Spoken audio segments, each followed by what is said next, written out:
Bab ke-30, Permainan Istri. Indria membuka pintu secara perlahan, ternyata tidak terkunci. Tetapi suaminya juga tidak terlihat, pikirannya menduga, mungkin Yongki tengah mengurung diri di kamar, karena tadi dimarahi habis-habisan oleh Abah dan Umi. Indria masih mencoba menenangkan detak jantung yang tidak beraturan. Dia takut jika tiba-tiba muncul Mas Yongki, sedangkan dia belum selesai merangkai setiap kata yang ingin diucapkan. Indria melewati kamar suaminya dengan perlahan. Terdengar musik sedih yang mengalun. Indria cukup heran, sebab selama ini suaminya bukan tipe lelaki yang melo. Paling dia tengah bersedih, sebab Sinta marah, batin Indria menahan kekesalan. Kemudian Indria berniat mandi air hangat. Dia merasa tidak enak, dan harus mengganti pembalut juga. Dia terus merenung, memikirkan langkah apa yang harus dia pilih untuk kedepannya. Indria sudah tidak punya siapa-siapa lagi. Dia baru saja merasa nyaman memiliki mertua yang begitu baik. Tetapi di sisi lain, dia tidak bisa menoleransi suaminya yang sama sekali tidak menghargainya. Indria menangis, dia ingin menghabiskan seluruh air matanya, hingga nanti bisa berhadapan dengan sang suami penuh ketangguhan.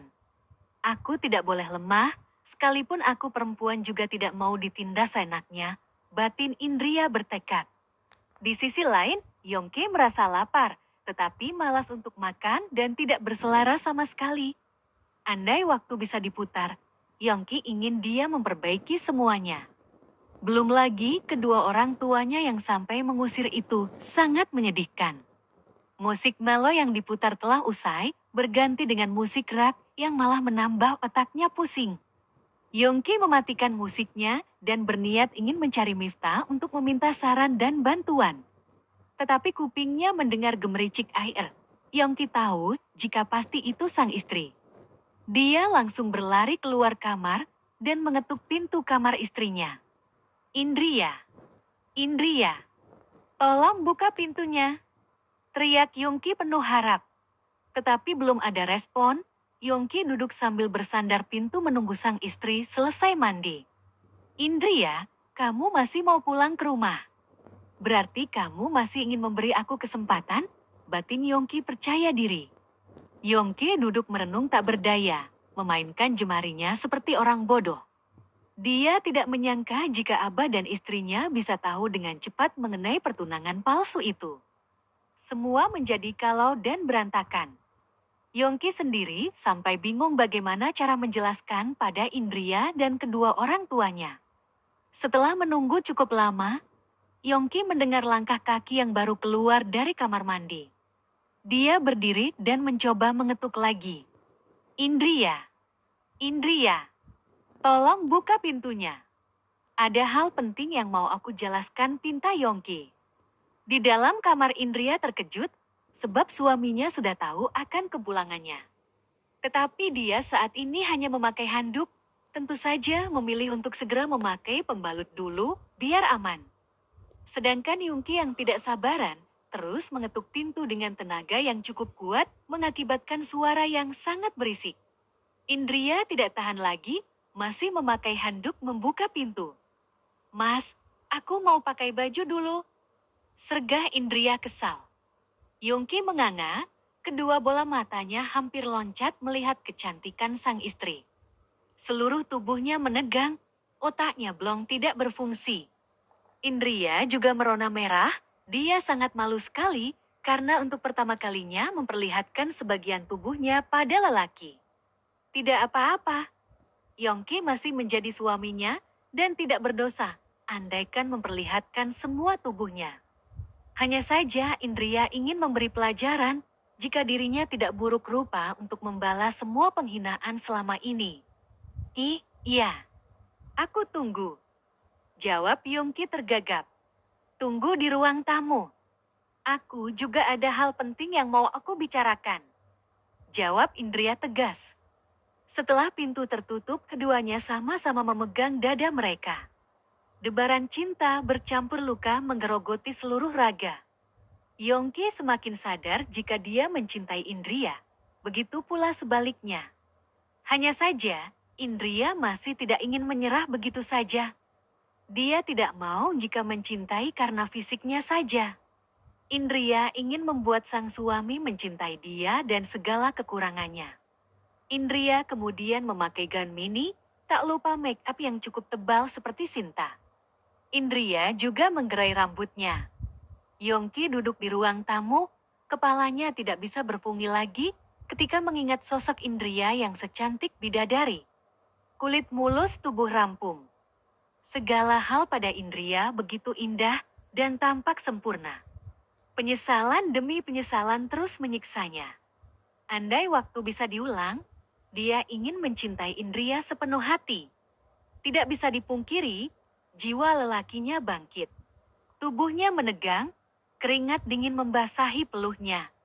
Yongki adalah lelaki normal, tetapi biasanya dia masih bisa mengendalikan diri, walau digoda Sinta sekalipun. Tetapi kali ini berbeda. Yongki sungguh ingin memiliki istrinya seluruh jiwa raga. Yongki sudah berhalusinasi menjelajahi setiap kulit mulus sang istri. Astaga, ada apa dengan otakku? Indria sedang datang bulan. Andaikan tidak juga, belum tentu dia langsung mau. Yang pertama, aku harus meminta maaf dan berjanji berubah menjadi suami yang baik dulu. Aku harus bersabar soal itu, batin Yongki. Tidak lama kemudian ponselnya berbunyi, ada panggilan dari Miftah. Ada apa, bro? Kejadian tadi diunggah oleh salah satu tamu, memang belum viral, tetapi aku takut akan segera viral. Ya ampun, Mif, aku minta bantuan kamu. Aku mohon jangan sampai video Indria yang tanpa hijab sampai tersebar luas.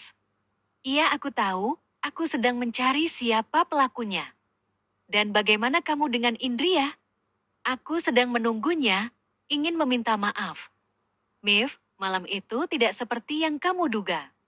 Pertunangan itu hanya sandiwara, dan besok aku putus dengan Sinta.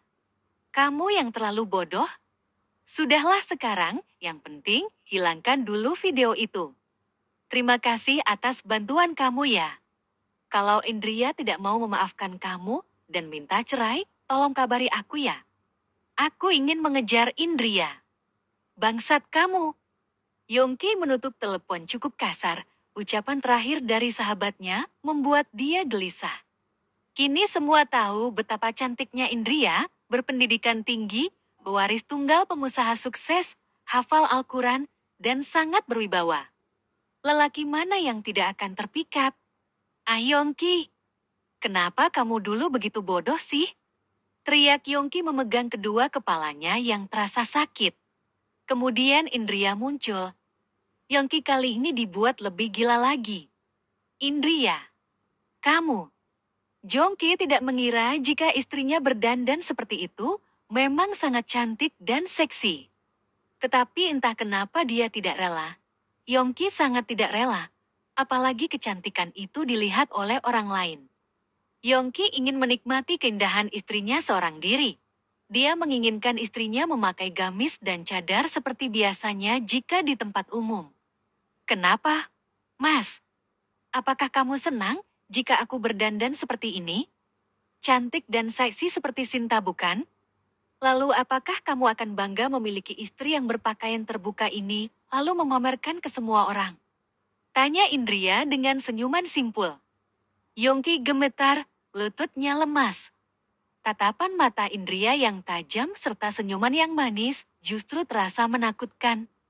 Mas, apa setelah aku begini, baru kamu mau mencintaiku?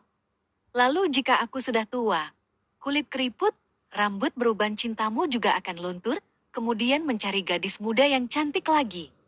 Begitukah cinta arti cinta bagimu? Sindir Indria lagi.